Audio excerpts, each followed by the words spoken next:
ইন্না আনজালনা ইলাইকাল কিতাবা বিল হক। জোরে বলেন আল্লাহু আকবার।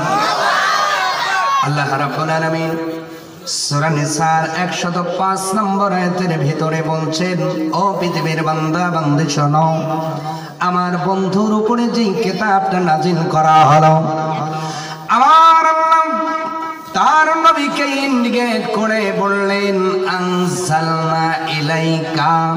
আল্লাহ এক বচন দিয়েছেন, বহু বচন দেন নাই, দ্বিবচন দেন নাই। আল্লাহ পাক তার নবীকে ডাক দিয়ে বলছেন, হাবিব, আপনার উপরে যেই কিতাবটা আমি সত্য সহকারে নাজিল করলাম, এই কিতাবের ভিতরে কোনো সন্দেহ,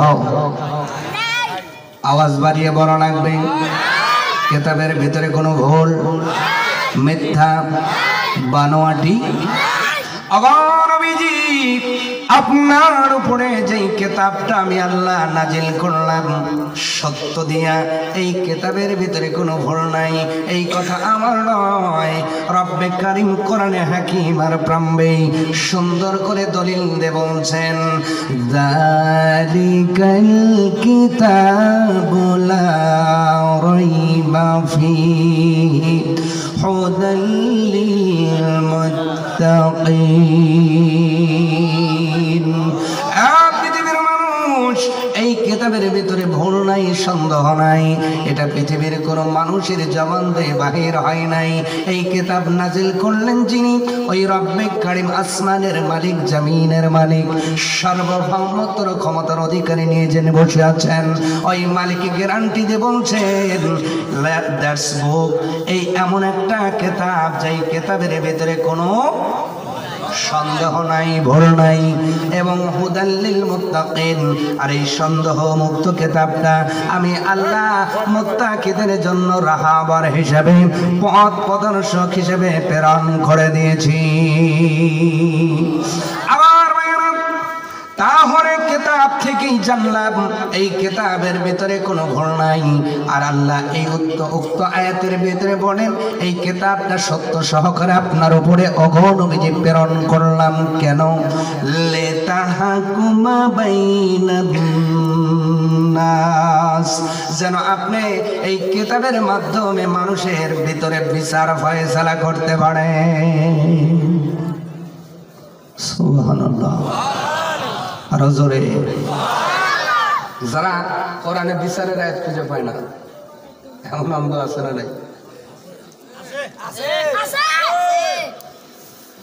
আল্লাহ রাব্বুল আলামিন বলছে, হাবিব, সত্য দিয়ে কিতাবটা নাজিল করলাম, এই কিতাব দিয়ে শুধু তাবিজ বিক্রি করবেন না, শুধু মারা গেলে পরে পরে টাকা নেবেন না, খতম পড়াবেন না, মরা মানুষের উপকার শুধু হবে না, এই কিতাবটা নাজিল করলাম লিতাহকুমা বাইনান নাস, মানুষদের ভিতরে এই কিতাব দ্বারা বিচার ফয়সালা করবার জন্য। এই কিতাবের ভিতরে কোনো ভুল দেই নাই, মিথ্যা দেই নাই, বানোয়াটি দেই নাই, অরিজিনাল কিতাব আমি আল্লাহ আপনাকে দান করলাম, যেন মানুষের মাঝে সঠিকভাবে বিচার করতে পারে। তার মানে দেশে যদি কোরআন দ্বারা বিচার হইতো, ওয়াজ করা লাগতো না, এমনি ভালো হয়ে যাইতো। আজকে চুরি বাড়ার কারণ বোঝা যায় দেশে কোরআনের বিচার নাই। কথা জোরে বলা লাগবে। দর্শন বাড়ার কারণ দেশে কোরআনের বিচার নাই। চুরি করলে আল্লাহর বিধান হলো হাতের কবজি কেটে দাও। ও বেলকুচির মানুষ, আজকে যদি আমি মাওলানা আমার ডান হাতের কবজিটা কাটা থাকতো, আর আমি যদি হাত নাচায় নাচায় ওয়াজ করতাম, আপনারা যদি বলতেন হুজুর ওয়াজ তো ভালোই করেন, মুতাকে, আমি বলতাম ওই কুশুলের আখ মারানোর মেশিনে যায় কাটে গেছে। দুইজন বিশ্বাস করতে, আর 10 জন যেত না রে, কাটার সাইজ ভালো না, হুজুর না হয় মনে হয় চুরি করে ধরা পড়ছে। কথা বলা লাগবে। এটা কোরআনের আইন। কার আইন? জেনা যদি করে, যদি জেনাকারী যদি অবিবাহিত হয়, আল্লাহর কোরআনের বিধান হলো 100টা বেত্রাঘাত করো, 100টা জেলদা, 100টা বেত্রাঘাত করো, আর যদি জেনাকারী যদি বিবাহিত হয় বুক পর্যন্ত গেড়ে পাথর মেরে দুনিয়ার জমিন থেকে শেষ করো। বেলকুচির মানুষ, জেনা সম্পর্কে ওয়াজ কম হয় না। একটা বিচার শুধু বেলকুচি বাজারে করো যে এরা জেনা করে ধরা পড়েছে, এই জন্য বাজারের সম্মুখে তাকে গেড়ে পাথর মেরে শেষ করা হলো। আল্লাহর কসম, জোর করে কোন যুবককে বেড়া খামসানোর দলে নেওয়া যাবে না। আজকে বিচার হয় কেমন? কয় যে ওটা কি করছে, কয় ওইটাকে চোখ টিপ দিছে, বা ওই রাস্তায় ধরছে, বা ঘরে ঢুকছে, কয় বিয়ে পড়ায় দে। যুবক আমি তো এইটার লেগেই ঢুকছি। কথা বল না, আমাদের নিয়ম কি সহজ নেই, ঢুকছে বিয়ে পড়া। যুবক আমি ওই তালেই তো ঢুকছি। সুবহানাল্লাহ, ও চারি বেড়ে কয়। কথা কন না খা, এই পাওয়ার তোমাকে কেউ দেয় নাই, কোরআন তোমাকে পাওয়ার। আজকে বান্ডিল খায় বিচার আছে না নাই? কথা কর নাই। হ্যাঁ, ওই নেতার খালাতো ভাই ভগ্নিপতির শাস্তমনির দুলাভাইয়ের শালা সম্পর্ক কি হয়েছে সকালবেলা ওইটা মিলাই হে তখন ফোন করে, পরামানির সব ভাই কিন্তু আমার, হেও না আর ভাই। কি করবা? আমি আইতাছি। রাত 12টার পরে বান্ডেল একটা দিয়ে কই দুনিয়া উল্টে যায়, বিচার যেন আমার বাইর পক্ষে হয়। এমন পরামানিক আছে না নাই? কবরে যায় দেখো, আল্লাহ চেষ্টা করে ফেলবে।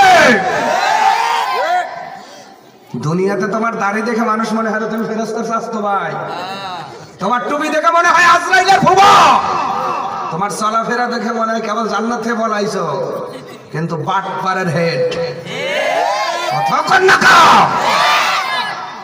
সাদা পোশাক পরে যখন রাস্তা দিবে না, বাপরে মানুষ আগে কতক্ষণ না খা।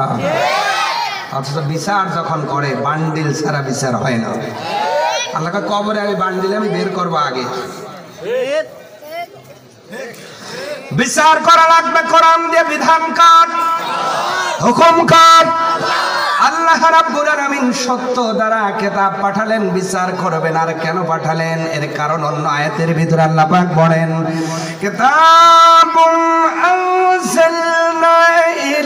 আনজালনাহু ইলাইকা লিতুখরিজান নাসা মিনাজ জুলুমাতি ইলান নূর। আল্লাহ পাক এখানে বলেন এই কিতাবটা আপনার উপরে নাজিল করলাম একটা চুম্বক হিসেবে, ম্যাগনেট হিসেবে। চুম্বকের কাজ হলো আপনার যদি এখান দিয়ে ঘোরান, ধুলা বালির ভিতর দিয়ে যদি চুম্বক আপনি এরকম নাড়া দেন, ওর ভিতরে যদি কোনো লোহা খণ্ড থাকে, ক্ষুদ্র থেকে ক্ষুদ্রতম লোহা কণা চুম্বকের সঙ্গে লেগে যায়। আল্লাহ রাব্বুল আলামিন বলে, হাবিব এই কিতাবটা আমি আল্লাহ এই জন্যই দিলাম, আপনি এই চুম্বক নামক কোরআনটা সমাজের ভিতর ঘোরাবেন। পাপী মানুষগুলো এই কোরআনের আকর্ষণে উঠে এসে আল্লাহর জান্নাতি মেহমান হয়ে যাবে। কোরআন এসেছে আপনাকে জান্নাতে নেওয়ার জন্য। আপনি অন্ধকারে হাবুডুবু খাচ্ছেন, কোরআনটারে ধরেন। কোরআন এমন একটা পাওয়ারফুল ম্যাগনেট, আপনাকে টান দেবের করে জান্নাতে পৌঁছে দেবে। কিন্তু আজকে এই কোরআনটা শুধু আমাদের তাকেই শোভা পায়। কেন? বলে বিয়ে বসার জন্য মহিলা কোরআন পড়ছে, বিয়েও শেষ, পড়াও শেষ। এইবার ওই সাইড আওয়াজ জোরে হয়েছে কেন? জোরে বলা লাগবে। এমন মহিলা আছে না নাই?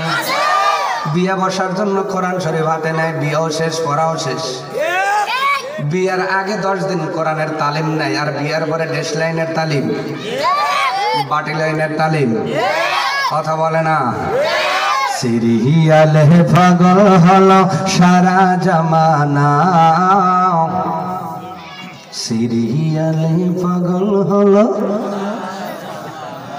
এই সিরিয়ালে পাগল হলো সারা জামানা, নামাজ ভোলে কিন্তু সিরিয়াল দেখতে ভোলে না, নামাজ ভোলে কিন্তু সিরিয়াল দেখতে ভোলে না।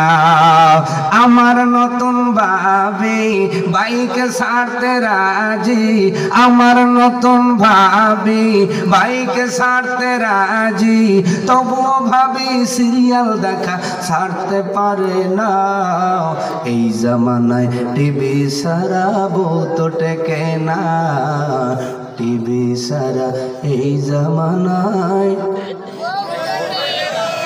গেদা বিয়ে করছে জোরে, কত বিয়েই করে নাই জোরে কয়, যারা বিয়ে করছেন কথা কন না কে। আজকেও 8:30টায় মারামারি করে আসা লাগছে, এমন ফেলে আরো আছে না নাই? অনেক স্বামী বলে রিমোট দিয়ে খবর দেখবো, বেশি কথা কারণ কয় না যান। সারাদিন গাদার মতো খাচ্ছি, চাকরানির মতো। চাকরানি হয়েছে সারাদিন খাটি, এই 8টা থেকে 10টা পর্যন্ত 2 ঘন্টা একটু নাটক দেখে আর তোমার রিমোট লাগবে। আজকে যা তো আজ আমি কই কথা কন না খা। এমন মহিলাও বৈশে বৈশে ওয়াজ শুনতেছে সাইফুদ্দিনের, আর রাগ করতেছে সব বোনে হুজুর আইনছে কেটে রে। হ্যাঁ, আমরা একটু দেখি আর হুজুরে ওইটাই সহে পড়ছে, কথা কয় না। আসলে নাই ও মহিলারা, তুমি ওই অন্ধকারে নিমজ্জিত পৃথিবীর কোন লঞ্চে উঠলে তুমি আলোর দিশা পাইবে না, পৃথিবীর কোন বাসে উঠলে দিশা পাওয়া যাবে না, পৃথিবীর কোন ট্রেনে উঠলে পাওয়া যাবে না। আল্লাহ পাক ডেকে বলেন, ও মহিলারা, তোমরাও যদি ওই অন্ধকারের অতল গহ্বর থেকে আলোর পথ দেখতে চাও, কোরআনটাকে ধরো। ফাতেমা, আয়েশা, খাদিজার মতো তোর জীবনটা জান্নাতি শোক দ্বারা ভরে দিব।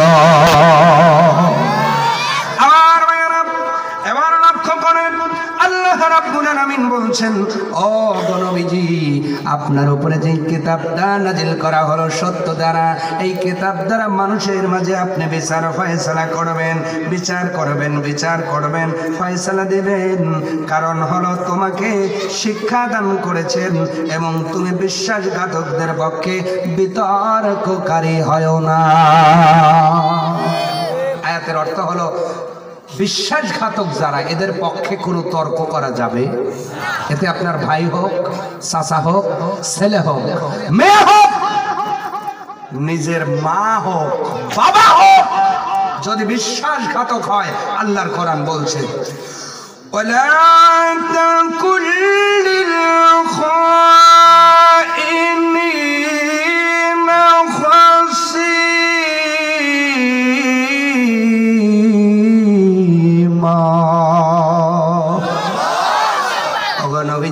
বিশ্বাসঘাতকদের পক্ষে আপনি তর্কে লিপ্ত হয় না, তাদের পক্ষ নেওয়া যাবে না। হতে পারে চাচা, হতে পারে দাদা, হতে পারে বাবা, কিন্তু আজকে আমাদের বিরাম হলো, আমি মাওলানা ভালোই ওয়াজ করি, আমার বাবা একটা ভুল করলো, আসলেই ভুল করছে, কিন্তু যদি গোত্র মানে পরামানিকার মন্ডল লাগছে, তাহলে হুজুর বুই যাও বাবের পক্ষে যায়। আরো জোরে, আরো জোরে, আছে না নাই? হাজি সব বই যাও বাইস্তার পক্ষে যায়।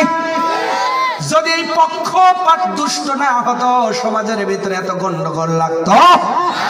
এমনও মানুষ আছে একবার শুধু বলবে আমার বাইস্তারই দোষ, দেখবেন মীমাংসা, কিন্তু তা বলে না। মাওলানা সাহেব, হাজি সাহেব, মোরল সাহেব বংশের প্রাধান্য দিয়া কোরআনের বিপক্ষে যাইয়া তর্ক করে, আছে না নাই? এইটাই আল্লাহ নিষেধ করলেন। এবার আসেন আমরা আয়াতের শানে নজুল একটু অল্প সময়ের ভিতরে জেনে নেওয়ার চিন্তা করতেছি। আমরা অল্প সময়ের ভিতরে বেশি কথা বলার চিন্তা আছে। আমার ভাইয়েরা লক্ষ্য করেন, আল্লাহ আয়াতটা নাজিল করলেন কেন, কোন প্রেক্ষাপটের কারণে নাজিল করলেন?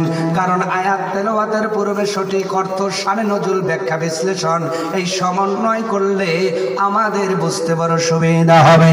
সম্মানিত ভাইয়েরা আমার, আল্লাহর নবী আখিরি জামানার পয়গম্বর রাসূল আরবি সাল্লাল্লাহু আলাইহি ওয়াসাল্লাম যখন ইসলামের স্বার্থে নিজের জীবন বাঁচানোর জন্য নয়, আল্লাহ পাকের হুকুমে যখন হিজরত করে মক্কাতুল মুকাররমা ছেড়ে পবিত্র নগরী ইয়াসরিবে চলে গেলেন, ইয়াসরিবের নাম হয়ে গেল মদিনাতুন নবী। রে পৃথিবীর মানুষ, ওখানে যাওয়ার পরে নবী নিজের হাত দিয়ে ইসলাম নামক রাষ্ট্রটা ধীরে ধীরে উনি যেন বিস্তার শুরু করলেন। উনি লিডার হইয়া ইসলাম নামক রাজ্যটাকে ধীরে ধীরে বিস্তার করানোর চেষ্টা করলেন। এমন সময় ইসলামের বিপক্ষে শত্রুর তো অভাব ছিল না, এখন নাই, কিয়ামত পর্যন্ত হবে। ইসলাম আছে যেখানে শত্রু আছে, মুসলিম আছে যেখানে শত্রু আছে, সব শত্রুকে মোকাবেলা করে সব বিপদগুলোকে লন্ডভন্ড করে দিয়া সাহাবীদের মতো ইমানের দীপ্ত প্রতিভাতে নিয়ে আমরা আগাতে চাই।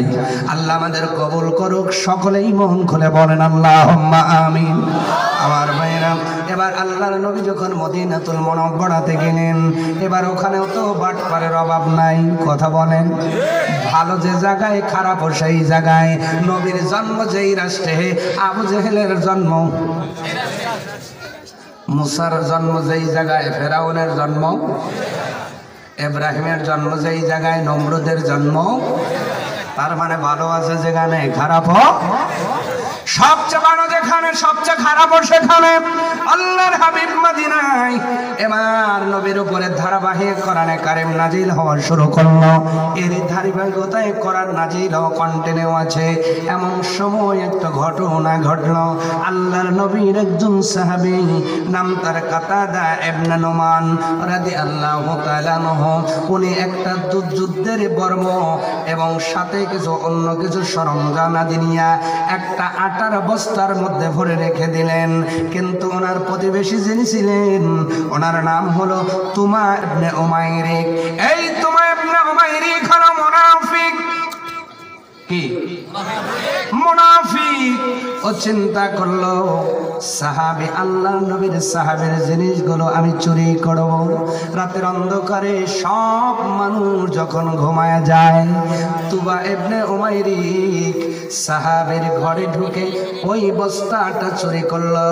এবার তুবা ইবনে উমাইরিকের চিন্তা হলো, মানুষগুলো ঘুমায় গেছে, আমার এই চুরি কেউ দেখলো? বলেন তো, কেউ কি দেখে? হ্যাঁ, কথা বলেন। তুবা ইবনে উমাইরিকের মনের মতো মন অনেকের আছে না নাই?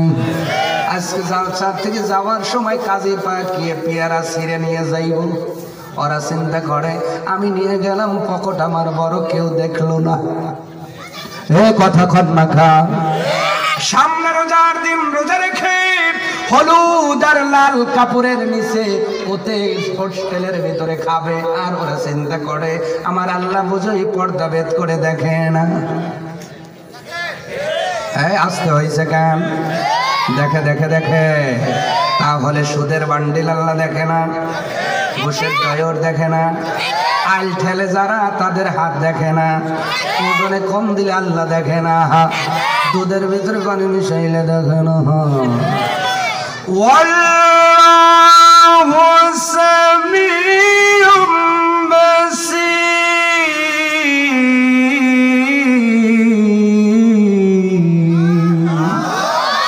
আল্লাহ পাক বলেন, আমি হলাম সামি, সব কিছু শ্রবণ করনেওয়ালা, এবং আমি হলাম বাসির, সব কিছু অবলোকন করি আর দেখি, আমার নজর থেকে কেউ এড়াতে পারে না। আর একটা বিষয়, ও পৃথিবীর মানুষ, তোমরা দুনিয়াতে মক্কর করো, আল্লাহু খায়রুল মাকিরিন, আল্লাহ সবচাইতে উত্তম মক্করকারী। আমার ভাইরা, এবার তুবা ইবনে উমাইরিক যখন বস্তাটা ধরেছে, আল্লাহর খেলা বোঝা বড় দায়। ওই আটার বস্তার একটা কানি ফুটা তুবা ইবনে উমাইরিকের খেয়াল নাই, দেখাও নাই। এবার বস্তা যায় যেই দিকে, রেখা আছে না নাই, লাইন আছে না নাই? খেলছেন কে? যেমন খেলা খেলছে নমরুদের সাথে, ন্যাংরা মশা দিয়ে বিদায় করছে। কথা কয়, আল্লাহ সার দেয়, ছেড়ে দেয় না। একটু ছেড়ে ছাড় দিছে মনে করা যতই ঘুরি উড়াও রাহাতে নাটাই তো গেদার এখন ভালো কয়েক হুজুর এইটা জানলো কেন যতই ঘুরি উড়াও রাহাতে নাটাই তো আল্লাহর হাতে পৃথিবীর জমিনের স্বাধীনতা আল্লাহ দিয়েছে ঘুরি উড়াও ও যুবক ভাই জৈবনের ঘুরি উড়াও কিন্তু মনে রেখো তোমরাও তো বিকালবেলা ঘড়িটা ছেড়ে দিলা ঘড়ি স্বাধীনতা পাইয়া চিন্তা করলো আমি স্বাধীন ওরা শুরু করলো এইবার যায় আর বারে বারে টাটা দেয় আর যেন বলতে চায় আমার মতো স্বাধীন কেউ নাই কিন্তু সন্ধ্যার আগে ছোট্ট ছেলেটা নাটার মধ্যে টান দিছে এবার কিছুক্ষণ পরে ঘুরি আইসা কিন্তু গাই দেয় ও বুঝাইতে চায় টান দাও কেন আর একটু উড়ি এখন এই ছেলে কইতেছে গাই যাই দাও আব্বা বকা দিবে যাওয়া লাগবে কালকে আবার উড়াবো এখন আসাই লাগবে এই জন্য দেখবেন যদি কুয়াইরা হয় টাকের খালি গড়ে কথা কয় ন এরপরেও কি মালিক ছেড়ে দেয় বক তারে টান লাগছে পৃথিবীর মানুষ দুনিয়ার ঘুড়ি স্বাধীনভাবে উড়াও কোনো সমস্যা নাই কিন্তু আল্লাহ আজরাইল দিয়ে তোমার বুকতারের সঙ্গে তার ফিট করে দিয়েছেন যেই দিন আজরাইল এসে টান দিবে অনেক মানুষ ওই দিন গাই দিবে আর কি ডাইলগ দিবে আল্লাহ সেটাও কোরআনে বলেন লাউলা আখরতানি ইলা আজালিন করিব বুঝি না এত তাড়াতাড়ি যেতে হবে একটু সময় দাও না আমি তো দান করতে পারি নাই নামাজ পড়তে পারি নাই মানুষের সাথে সুন্দর ব্যবহার করতেও পারি নাই জীবনে যা করলাম সবই তো পাপ গুনাহ অপরাধ সওয়াবটা কিছুই করি নাই যেটা নিয়ে মালিকের দরবারে দাঁড়াইব ইলা আজালিন করিব একটু সময় দাও ফাআসাদদাকা ওয়া আকুম মিনাস সালিহিন একটু সময় সুযোগ দিলেই আমি নেককার হয়ে যাব আজরাইল বলবে টাইম নাই আজরাইল কি বলবে অতএব সেই বুকতারে টান লাগার আগে সঠিক মানুষ হওয়া লাগবে ইমানদার হওয়া লাগবে মুমিন হওয়া লাগবে না হইলে খবর আছে কবরে খবর আছে আমার ভাইরা তুবা ইবনে উমাইরিক রাতের অন্ধকারে সাহাবী ওই যে বর্ম আর শরমা যদি ভরা ওই যে আপনার আনুষঙ্গিক জিনিসগুলো যেই বস্তার ভিতরে ভরা ছিল এই জিনিসগুলো নিয়ে যখন চলে যাচ্ছে রাতের অন্ধকারে উনি লক্ষ্য করেন নাই কিন্তু আটাগুলো যেন রেখা টেনে দিয়ে যায় উনি যাইতে যাইতে ওই মদিনার একজন ইহুদি নাম হলো যায়েদ ইবনে সামিন এই যায়েদ ইবনে সামিনের বাড়িতে বস্তাটা রেখে দিলেন সকাল হওয়ার পরে সাহাবী তালাশ শুরু করলো কই কই আমার যুদ্ধের বর্মওয়ালা বস্তা কোথাও খুঁজে পাই না কিন্তু দেখা গেল ওই আপনার তুবা ইবনে উমাইরকে কিন্তু সন্দেহ হয় কারণ এলাকায় যেই যুবক কোন পথে হাঁটে মুরব্বীরা ভালো জানে কি জানে না হ্যাঁ ওই কথা কইতেছে গার্লফ্রেন্ডের সাথে যেই দেখে মুরব্বী তখন কয় হ্যাঁ দোস্ত আসবানে দোস্ত মানে কথা ঘুরাইছে ঘুরাই না কথা কর না ওই চাচাক দেখে কথা ঘুরাইতেছে তখন আর বান্ধবী কয় না বন্ধু আসবানে চাচা কইতেছে ওই মনে মনে জোরে তো কয় না তুই যে কলেজের নতুন ছাত্র আর প্রভাষক আছিলাম আমি রে কথা কর তোর পার ওই ললা দেই বুঝি তোর পা এখন কোন পথে চলতেছে কথা বলা লাগবে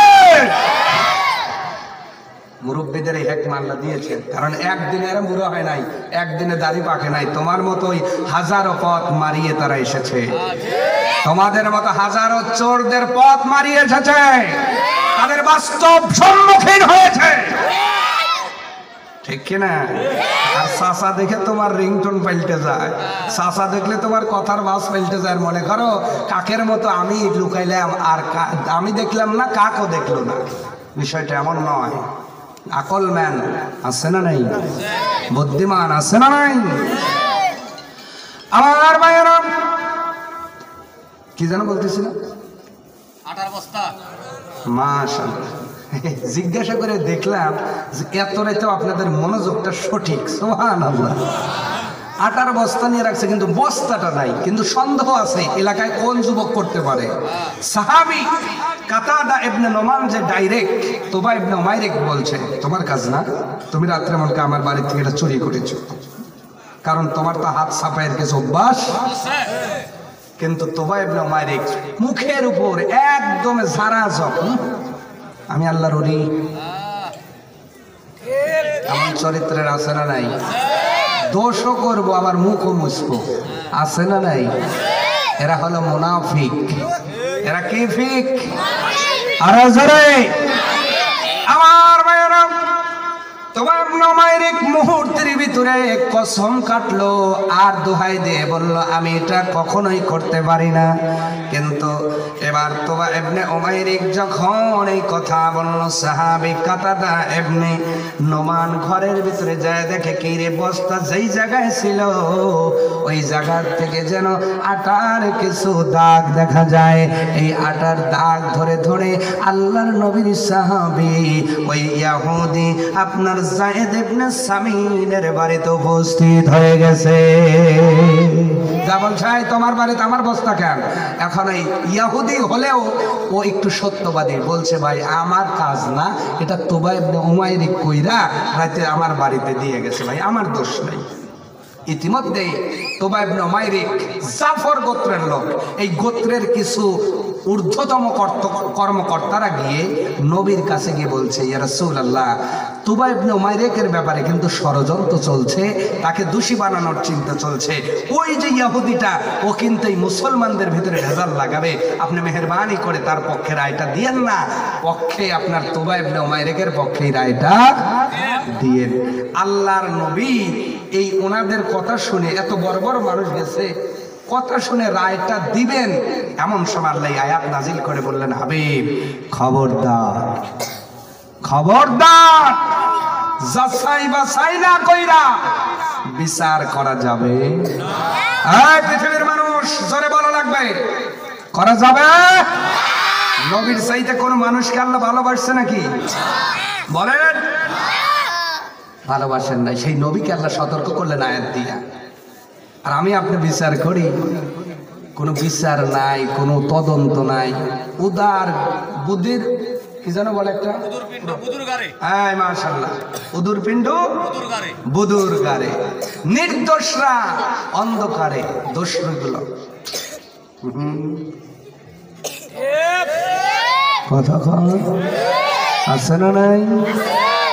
আজকে দুনিয়াতে আল্লাহ দিয়েছেন একটু সম্মান, করে যাও করে যাও। আল্লাহ পাক বলে, আয়েশা দেখ কিয়ামতের দিন খেলা কারে করে। আল্লাহ রাব্বুল আলামিন আয়াত নাজিল করে নবীকে জানাচ্ছেন, ওগো নবীজি, কিতাবটা শুধু রাষ্ট্র পরিচালনা করার জন্য দেই নাই, মুসলমানদের শুধু এই যে আপনার ভিতরের সুন্নাহগুলো পালন করার জন্য দেই নাই, এই কিতাবটা দিয়েছি লিতাহকুমা বাইনান নাস, মানুষদের মাঝে আপনি বিচার করবেন সঠিকভাবে। ওয়ালা তাকুল লিল খাইনিনা খাসিমা,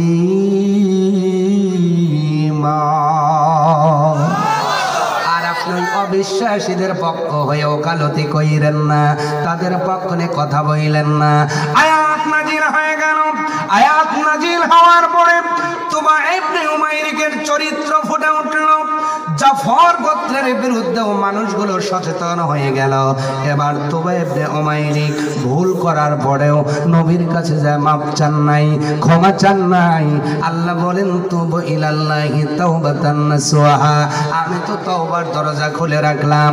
ও বান্দা তোমরা যতই গুনাহ করো না কেন আমার দিকে ফিরে এসে তওবা করো, আমি আল্লাহ জীবনের গুনাহগুলো মাফ করে দিব। কিন্তু তোবা ইবনে উমাইর তওবা না করে মদিনার থেকে পলাইয়া মক্কায় চলে গেলেন, কুরাইশদের সাথে মিল দিয়ে দিলেন। একজন মহিলার বাড়িতে ভাড়া থাকলেন, কিন্তু মহিলা যখন খবর পাইল এই তোবা ইবনে উমাইর নবীজির সঙ্গে গাদ্দারি করেছে, মহিলাটা এখন ঈমান আনেন নাই, কিন্তু মহিলাটা চিন্তা করলো আরে যেই মানুষটা মুহাম্মাদের মতো মানুষের সাথে গাদ্দারি করতে পারে, যেই মুহাম্মদ ছিল আল আমিন, যেই মুহাম্মদ ছিল বিশ্বাসী, যেই মুহাম্মদ ছিল আমাদের অত্যন্ত আদরের, ওই আবু জেহেল আবু লাহাব মানে নাই, কিন্তু আমরা জানি মুহাম্মদের মতো মানুষ পৃথিবীতে একটাও, সেই মানুষের সাথে গাদ্দারি করে আসছে। আমি বাড়িওয়ালা আমার সাথে গাদ্দারি করতে কতদিন, অতএব এর মতো মুনাফিককে আমার বাড়িতে জায়গা দেব না। মহিলাটা ঘাট ধরে তোবা ইবনে উমাইরকে বের করে দিয়েছে। যারা গাদ্দার হয় তাদের ফল ভালো হয় না, কথা বলেন না কেন? কিছুদিন পূর্বে আমরা দেখেছি, কি দেখি নাই? তাই কথা বলেন না কেন?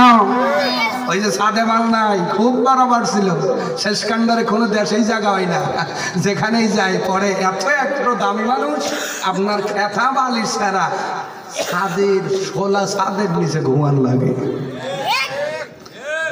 কথা বলেন। তো এবার ঘাট ধাক্কা দিয়ে বের করে দেওয়া হলো, কিন্তু পেটের দায়ে কি করবে? কোথাও গেলে মক্কাতুল মুকাররমার কেউ কাজ দেয় না, এক পর্যায়ে সেই পুরাতন পেশায় ফিরে যাবে এই চিন্তা করে রাত 12টার পরে যখন চুরি করার জন্য চলে গেল, একটা বাড়িতে শীত কাটবে, শীতও কেটেছে, এবার কেবল ঢুকবে, মাথাটা দিছে, মাথা ওই পাশে, পাটা এই পাশে, আল্লাহ কয় দেওয়াল আর থাকা লাগবো না, কোথায় করছে? হ্যাঁ কথা কয় না, আপনারা কারেন্ট জাল দেখছেন? পুঁটি মাছ বাজে না, ওই যে কাটাই বাজে, এই দিকেও যায় না এই দিকেও যায় না, পরেও কি হয় যদি এক রাত যায়, কাকড়া এসে সিপ আপনার ওই যে খাইতে খাইতে ওর চোখ খায়, মুখ খায়, পেট খায়, এরপরেও উঠতে পারে। কারেন্টের ধরার চাইতে আল্লাহর ধরা কি নরমাল না শক্ত? বলা লাগবে। আল্লাহর হুকুমে দেওয়ালটা পড়ে গেল, দেওয়ালের মধ্যে সমাধিত হয়ে গেল। ও বিলকুসির মানুষ, তাহলে মুনাফিকদের আপনার কিন্তু ফলটা ভালো হয় নাই।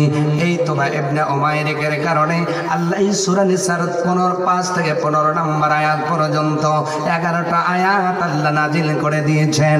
পুরা আলোচনা করা সম্ভব নয়, আমরা একটা আয়াত জানলাম, এর পরের আয়াত আলোচনা করে আজকের আলোচনা শেষ হবে ইনশাআল্লাহ। রাব্বুল আলামিন এবার নবীকে যখন লাস্টে বললেন অবিশ্বাসীদের পক্ষ নিয়ে আপনি তর্ক কইরেন না, তার মানে সেই নবীর উম্মত হইয়া আমরা কখনো অবিশ্বাসী যারা হবে, যারা বেঈমান হবে, যারা আল্লাহকে মানবে না, নবীকে মানবে না, নবীর সুন্নাহকে যারা অবজ্ঞা করবে, এ যদি আমার বাবাও হয় তার পক্ষ নিয়ে কথা বলা যাবে না।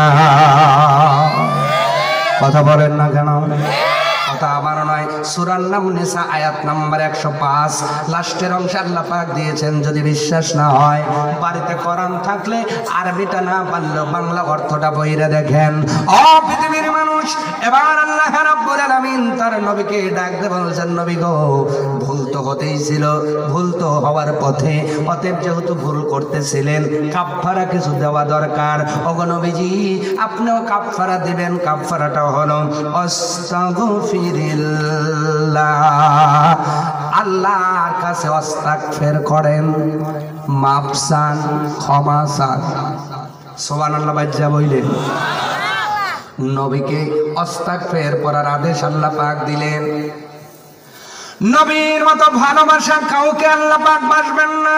সেই নবীকে আস্তাগফির পাঠ করার হুকুম দেওয়ার মানে হলো, ও পৃথিবীর মানুষ, কিয়ামত পর্যন্ত যারা তোমরা দুনিয়াতে আসবা, ভুল হবে।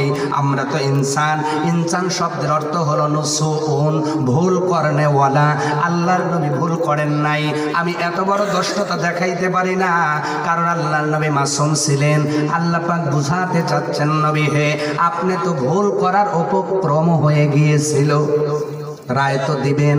আমি আল্লাহ তো আয়াত নাজিল করে আপনাকে সংশোধন করে দিলাম। অতএব আপনি আল্লাহর কাছে ক্ষমা চান, আস্তাগফির দোয়াটা বেশি পড়েন। ও বেলকুচির মানুষ, আস্তাগফির পড়লে আমার আল্লাহর সব চাইতে কাছের মানুষ হওয়া যায়। বলেন আস্তাগফিরুল্লাহ, আরো জোরে বলেন আস্তাগফিরুল্লাহ। আগামীকাল থেকে একটা আমল দিয়ে যাচ্ছি, বেশি নয়। আপনি দোকানদার, প্রতিটা দোকানের আপনার পণ্যে হাত দিবেন, পড়বেন আস্তাগফিরুল্লাহ। আপনি কৃষক, প্রতিটা গুছি গার্মেন্ট পড়বেন আস্তাগফিরুল্লাহ। কাটার সময় পড়বেন আস্তাগফিরুল্লাহ। রাস্তায় বাহির হয়েছেন, কিছুই নাই, কিছুই জানেন না, শুধু আস্তাগফির পড়েন। এক সময় আপনি মুজিবুদ দোয়া হয়ে যাবেন। যা দোয়া করবেন আল্লাহ কবুল করে নেবেন। এটাই ছোট্ট একটা আমল আমরা করতে পারি। মহিলাদের বলছি, তোমরা যখন সকালবেলা উঠে থালা বাসন প্রথম ধরো, আস্তাগফির পড়ো। রান্না করছো, আস্তাগফির পড়ো। আল্লাহ পাক তার নবীকে শেখাচ্ছেন, কারণ এই ইবাদত, এই আস্তাগফির দোয়ার মর্যাদা কম নয়। ও পৃথিবীর মানুষ, ইমাম আহমদের নাম আপনারা শুনেছেন। পৃথিবীর বুকে এত বড় হাদিসের কিতাব কোনো ইমাম রচনা করতে পারেন নাই। ইমাম বুখারী শরীফ রচনা করেছেন। বিশুদ্ধতার দিক দিয়ে তার কিতাবটা ও সবার উপরে, কিন্তু আকারগত গ্রন্থগতভাবে ইমাম আহমদের উপরে কেউ হাদিস চয়ন করতে পারেন নাই। এমন একটা ইমাম, ওনার জীবনে একটা ঘটনা ঘটে গেল। উনি একদিন একটা রাস্তা দিয়ে যাচ্ছেন, ইশারের সময় আজান হয়ে গেল, হাইয়া আলাস সালাহ, নামাজের দিকে আসো। ইমাম আহমদ আজান শোনার সঙ্গে সঙ্গে ওই জায়গাতে হাইড্রোলিক ব্রেক মেরেছে। এটাই তো মুমিনের সিফত, যেখানে আজান হবে দাঁড়িয়ে যাও, সুবহানাল্লাহ, আল্লাহর ডিউটি কমপ্লিট করো। কিন্তু আজকে আমরা করতে পারি না, আমাদের কাছে কাজই আগে, নামাজ। এমন লোক আছে না নাই? নামাজকে বলো না কাজ আছে, কাজকে বলো আমার নামাজ আছে। নামাজ বিহীন পরপারে কি জবাব দিবে তুমি প্রভুর শানে? আল্লাহু আকবার। নামাজকে কাজ দেখাও না, কাজকেই নামাজ দেখাও।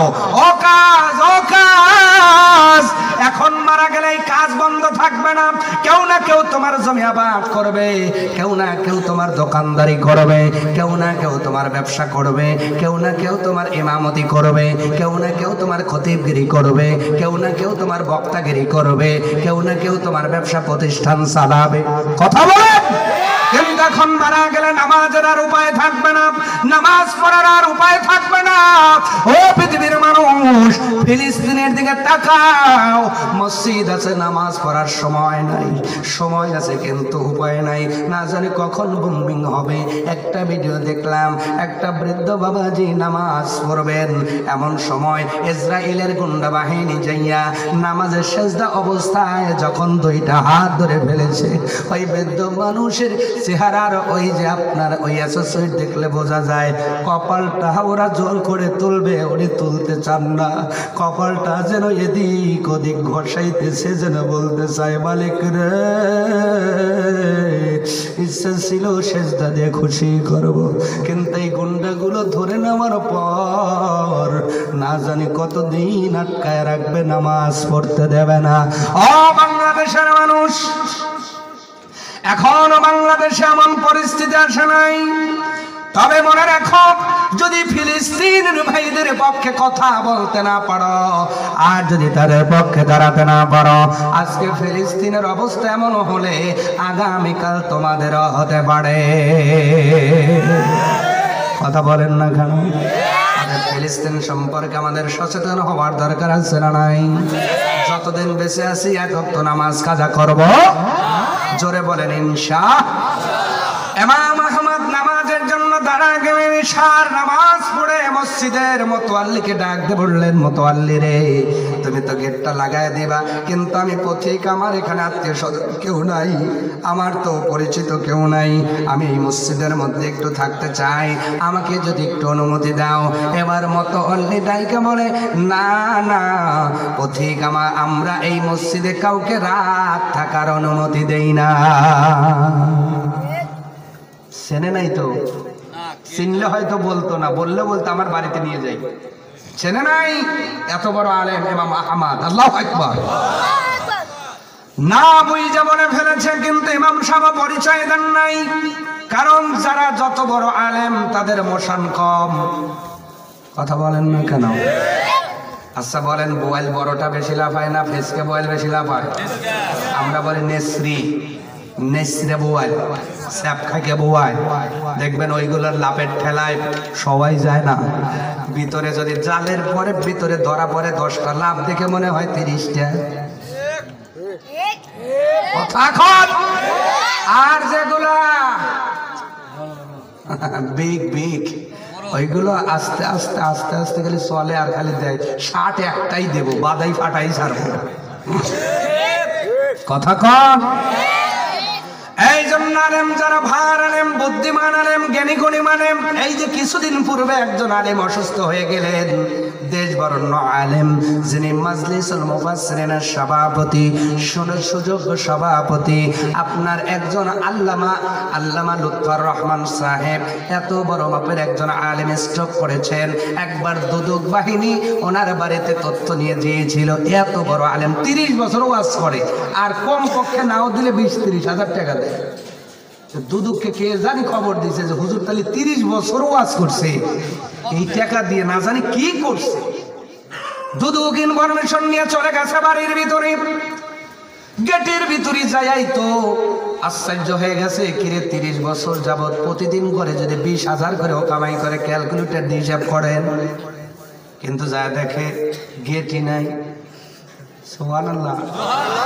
সামান্য একটা টিনের ঘর থেকে বাহির হচ্ছেন আল্লামা লুৎফর রহমান, সাধারণ একটা লুঙ্গি, একটা পাঞ্জাবি, একটা সুতার টুপি পরে।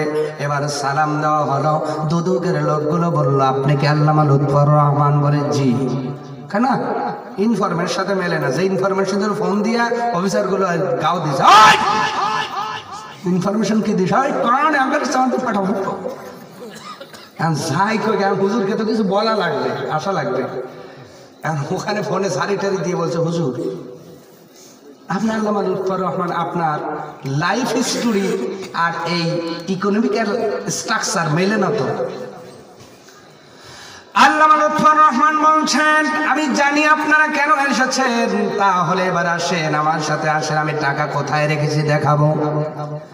দুদোগলারা চিন্তা করলো, বুঝেছি হুজুর খুব বুদ্ধিমান লোক মনে হয়, থাকে করে গড়ে রাজমহল মনে হয় 3টা বানায় রাখছে, ওই জায়গায় থাকে না, এখন আমাদের ওখানে নিয়ে যাবে। আল্লামা লুৎফর রহমান অফিসারদের হাত ধরে নিয়ে গেলেন, উনি একটা বিশাল মসজিদ দেখালেন আর মাদ্রাসা দেখালেন, আর বললেন, অফিসার ভাইরা শোনো, জীবনের সব ইনকাম গুলো আমি আমার আল্লাহর রাস্তায় খরচ করে দিয়েছি।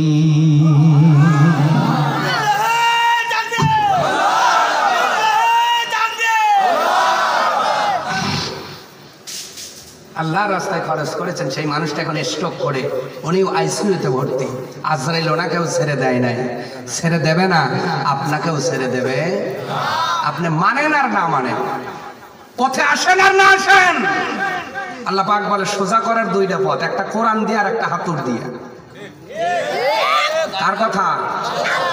একটা হলো কোরআন দিয়ে, কোরআন মানবি সোজা করে কবরে নেব, আর কোরআন মানবি না কবরে আসবি আতর দেবে সোজা করবো। তবে ওই আতরের বাড়ি যদি একবার শুরু হয়, কিয়ামত পর্যন্ত আর বন্ধ হইব, কারণ আযাবের ফেরেশতার ঘুম নাই, খাওয়া নাই, পরিবার নাই, বউ নাই, চাওয়াল নাই, কিছুই। আমরা নাই টিফিন দেই ঘুমের জন্য, খাওয়ার জন্য, গোসলের জন্য, ফেরেশতার কি কিছু আছে? কথা কন। আর আল্লাহ যখন হুকুম দিয়ে ও কবি ঐতের জন্যই আমি রইছি আল্লাহ। কথা বলে না আরো জোরে।